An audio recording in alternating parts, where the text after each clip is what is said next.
Welcome to the 31st installment of my reading of S. Morgenstern's classic, The Princess Bride. It was dusk when Fezzik and Inigo began their search blindly through all of Florence City. Dusk, a day before the wedding.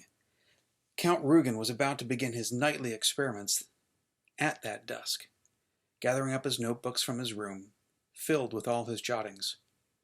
5 levels underground, behind high castle walls, locked and chained and silent, Wesley waited beside the machine. In a way, he still looked like Wesley, except, of course, he had been broken. 20 years of his life had been sucked away. 20 were left. Pain was anticipation. Soon the Count would come again. Against any wishes he had left, Wesley went on crying. It was dusk when Buttercup went to see the prince. She knocked loudly, waited, knocked again.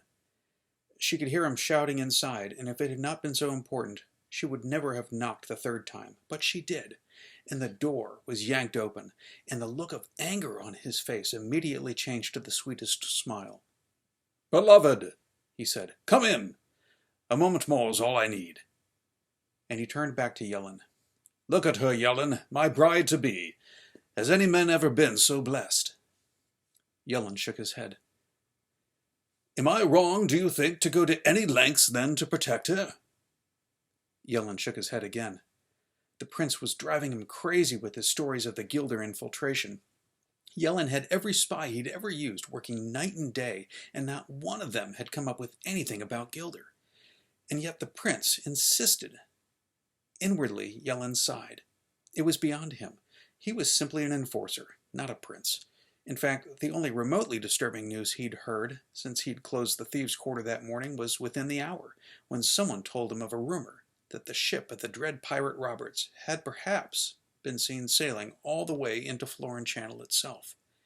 But such a thing, Yellen knew from long experience, was simply rumor. "I tell you, they are everywhere, these Gilders," the prince went on. "And since you seem unable to stop them, I wish to change some plans. All the gates have been sealed to my castle except the front one, yes?" "Yes, and 20 men guard it." "Add 80 more. I want 100 men. Clear?" "100 men it will be, every brute available." "Inside the castle I'm quite safe. I have my own supplies, food, stables. Enough. As long as they cannot get at me, I will survive. These, then, are the new and final plans. Now, jot them down. All 500th anniversary engagements and arrangements are cancelled until after the wedding. The wedding is tomorrow at sunset. My bride and I will ride my whites to Florin Channel, surrounded by all your enforcers. There we will board a ship and begin our long-awaited honeymoon, surrounded by every ship in the Florin Armada." "Every ship but 4, Buttercup corrected. He blinked at her moment in silence. Then he said, blowing her a kiss, but discreetly, so Yellen couldn't see, Yes, how forgetful I am. Every ship but 4. He turned back to Yellen.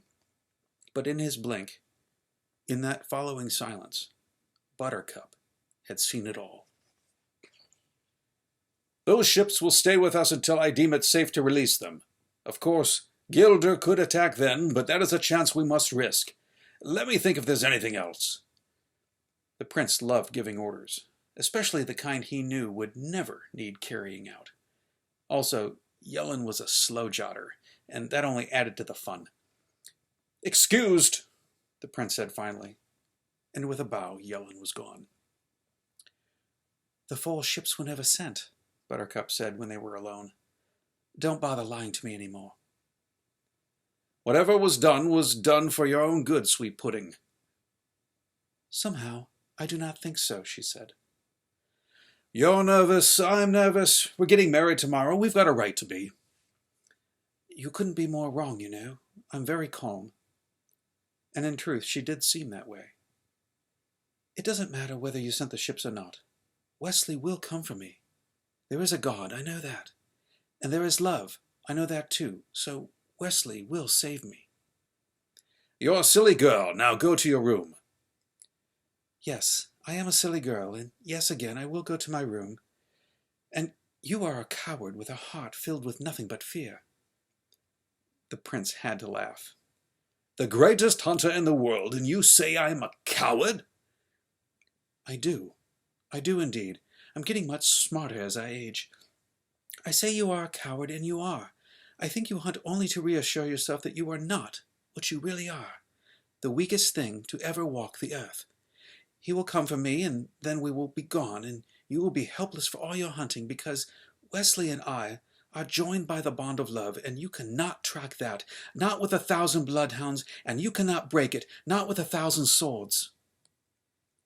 Humperdinck screamed toward her then, ripping at her autumn hair, yanking her from her feet and down the long curving corridor to her room, where he tore that door open and threw her inside and locked her there and started running for the underground entrance to the Zoo of Death. Now, here's where my father stopped reading. I remember the conversation went something like this. Go on, I said. And my father just said something like, lost my place, and he waited there. And I was still weak with pneumonia and chilled with fear until he started reading again. He opens the book back up and says, yes, Inigo allowed Fezzik to open the door. I went, hey, hold it, that's not right, you skipped ahead. And then I quickly caught myself because we just had that scene a few nights before when I got all upset about Buttercup marrying Humperdinck and when I accused him of skipping, and I didn't want any repeat of that. So I said, Dad, I don't mean anything, but wouldn't the prince sort of running toward the zoo and the next thing you said was about Inigo and maybe, shouldn't there be like a page or two in between? And then my father started to close the book. I'm not arguing, Dad. Please don't close the book. And he said, it's not that I thought you were arguing with how I was reading the book. And then he looked at me for a long time. And he said, Michael, do you trust me? And I said, of course I do. He said, Michael, you've got pneumonia, and you're taking this book very seriously. I know, because we already fought about it once. And I said, I'm not fighting anymore. And he said, listen to me. I've never lied to you yet, have I? Okay, trust me. I don't want to read you the rest of the chapter. And I want you to say it's all right that I don't read the rest of the chapter. And I'm like, why? What happens in the rest of the chapter? And he said, if I tell you, I could accomplish the same by reading. Just let me know what you want me to do. And I got a little frustrated. And I said, I can't tell if you want me to tell you, or if I want you to tell me or read it to me until I know what happens. And then he started to say something to me, but, and I said, no, tell me what happens, and I'll tell you if it's okay to read it to me, and I promise if I don't want to hear it, you can skip to the Inigo part. And my father sighed, and he said, so you won't let me spare you? I'm thinking to myself, I'll sneak out of bed when he's asleep, and, I don't care where he hides the book. I'm going to find it, and I'm going to read the rest of the chapter myself. And so I said, look, I'm going to find the book, and you might as well tell me. And he begged, Michael, please. And I said, I gotcha. You might as well admit it. And my father sighed again, and he knew I had beaten him. And he says to me, after looking at me straight in the eyes, he says, Wesley dies. And I screamed, what do you mean Wesley dies? You mean like dies? My father nodded, yeah. Prince Humperdinck kills him. And I'm like, no. Wesley's only faking it, right? And my father shook his head and he closed the book all the way. And I'm like, what? Why on earth did you read me this book? And I wouldn't be surprised if my eyes started tearing up. And my father said, I'm sorry, I'll leave you alone. And he left my room.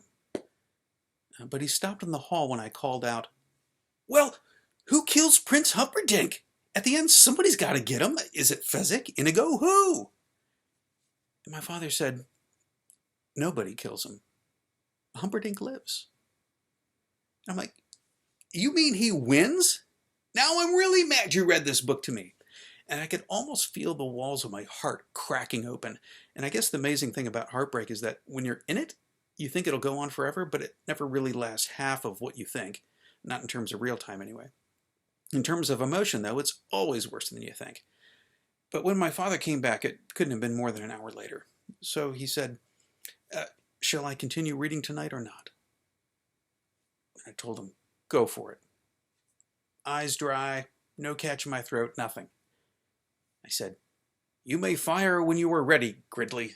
And I'm pretty sure my father, a former naval officer, was proud of me with that quote.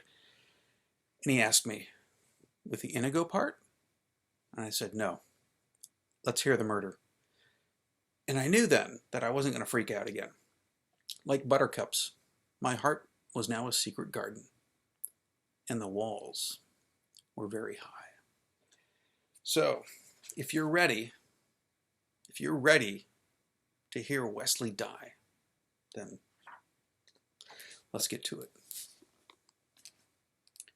Humperdinck screamed toward her then, ripping at her autumn hair, yanking her from her feet and down the long curving corridor to her room, where he tore that door open and threw her inside and locked her there and started running for the underground entrance to the Zoo of Death, and down he plunged, giant stride after giant stride, and when he threw the door of the 5th level cage open, even Count Rugen was startled at the purity of whatever the emotion was that was reflected in the prince's eyes.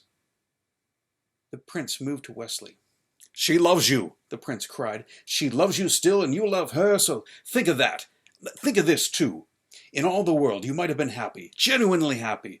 Now, not one couple in a century has that chance. Not really, no matter what the storybooks say, but you could have had it, and so I would think no one will ever suffer a loss as great as you. And with that, Prince Humperdinck grabbed the dial and pushed it all the way forward, and the Count cried, "Not 20!" But by then it was too late, and the death scream had started. It was much worse than the scream of the wild dog. In the first place, the dial for the wild dog had only been set at 6, whereas this was more than triple that. And so, naturally enough, it was more than 3 times as long, and more than 3 times as loud. And none of this really was why it was worse. It was the scream from a human throat that made the difference. In her chamber, Buttercup heard it, and it frightened her, and she had not the least idea what it was. By the main door of the castle, Yellen heard it, and it also frightened him, though he couldn't imagine what it was either. All the 100 brutes and fighters flanked by the main door heard it too. And to a man, they were bothered by it, and they talked it over for quite a while, but none of them had any sound notions as to what it might have been. The great square was filled with common people excited about the coming wedding and anniversary, and they all heard it too. And no one even made the pretense of not being scared. But again, none of them knew at all what it might have been. The death scream rose higher in the night. All the streets leading into the square were also filled with citizens, all trying to crowd into the square, and they heard it, but once they admitted that they were petrified, they gave up trying to guess what it might have been. Inigo, however, knew immediately. In the tiny alley that he and Fezzik were trying to force their way through, he stopped, remembering. The alley led to the streets that led to the square, and the alley was jammed too. "I don't like that sound," Fezzik said, his skin, for the moment, cold. Inigo grabbed the giant, and the words began pouring out. "Fezzik, Fezzik, that is the sound of ultimate suffering. I knew that sound. That was the sound in my heart when Count Rugen slaughtered my father and I saw him fall. The man in black makes it now." "You think that's him?" "Who else has cause for ultimate suffering this celebration night?" And with that, he started to follow the sound. But the crowds were in his way, and he was strong, but he was thin, and he cried, "Fezzik, Fezzik, we must track that sound. We must trace it to its source. I cannot move, so you must lead me. Fly, Fezzik. This is Inigo begging you. Make a path, please." Well, Fezzik had rarely had anyone beg him for anything, least of all Inigo. And when something like that happened, you did what you could. So Fezzik, without waiting, began to push forward. Lots of people. Fezzik pushed harder. Lots of people began to move out of Fezzik's way, and fast. The death scream was starting to fade now, fading in the clouds. "Fezzik," said Inigo, "all your power, now!" Down the alley, Fezzik ran, people screaming and diving to get out of the way, and in his footsteps Inigo kept pace. And at the end of the alley was a street, and the scream was fainter now, but Fezzik turned left, and into the middle of the street he went, and he owned it. No way was anyone going to stand in his way. So with all his might, Fezzik roared, "Quiet!" and the street was suddenly hushed, and Fezzik pounded along, Inigo right behind. And the scream was still there, still faintly there, and into the great square itself and the castle beyond before the scream was gone. Wesley lay dead by the machine. The prince kept the dial by the 20 mark long after it was necessary, until the count said, "Done." The prince left without another look at Wesley. He took the secret underground stairs 4 at a time. "She actually called me a coward," he said, and then he was gone from sight. Count Rugen started taking notes. Then he threw his quill pen down. He tested Wesley briefly, and then he shook his head. Death was not of any intellectual interest to him at all. When you were dead, you couldn't react to pain. The count said, "Dispose of the body," because even though he couldn't see the albino, he knew the albino was there. It was really a shame. He realized as he mounted the stairs after the prince. You didn't just come across victims like Wesley every day of the year. When they were gone, the albino came out, pulled the cups from the corpse, decided to burn the body on the garbage pyre behind the castle, which meant a wheelbarrow. He hurried up the underground stairs, came out the secret entrance, moved quickly to the main tool shed. All the wheelbarrows were hurried back at the rear wall, behind the hose and rakes and hedge trimmers.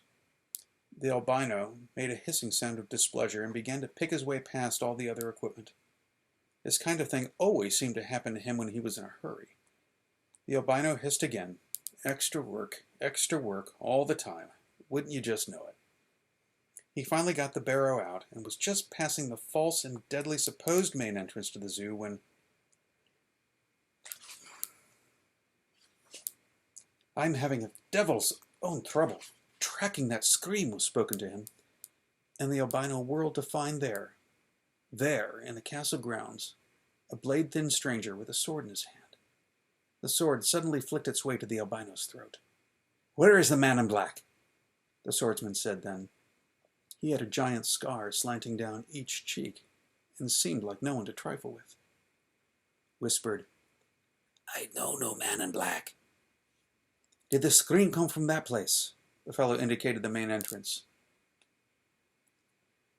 Whispered, "Wesley." Inigo reasoned, "A sailor, brought here by Rugen." "And I reach him where?" The albino hesitated, then pointed to the deadly entrance. Whispered, "He is on the bottom level, 5 levels down." "Then I have no more need for you. Quiet him a while, Fezzik." And from behind him the albino was aware of a giant shadow moving. Funny, he thought, the last thing he remembered. I thought it was a tree. Inigo was on fire now. There was no stopping him. Fezzik hesitated by the main door. Why would he tell the truth? "He's a zookeeper, threatened with death. Why would he lie?" That doesn't follow." "I don't care," said Fezzik. "I don't care either," Inigo said sharply. And in fact, he didn't. He knew in his heart the man in black was down there. There was no other reason for Fezzik to find him, for Fezzik to know of Rugen, for everything to be coming together after so many years of waiting. If there was a god, then there was the man in black waiting. Inigo knew that. He knew it. And of course, he was absolutely right. But again, of course, there were many things he did not know. That the man in black was dead, for one. That the entrance that they were taking was the wrong one. For another, a false one, set up to foil those like himself who did not belong there. They were spitting cobras down there, though what would that actually come to him that could be worse? Well, those things he did not know either. But his father had to be avenged. His father had to be revenged. And the man in black was the only one who could figure out how. And that was enough for Inigo. And so, with an urgency that would soon turn to deep regret, he and Fezzik approached the Zoo of Death. Thanks for reading with me tonight. Tomorrow, we'll start reading Chapter 7, The Wedding. See you tomorrow.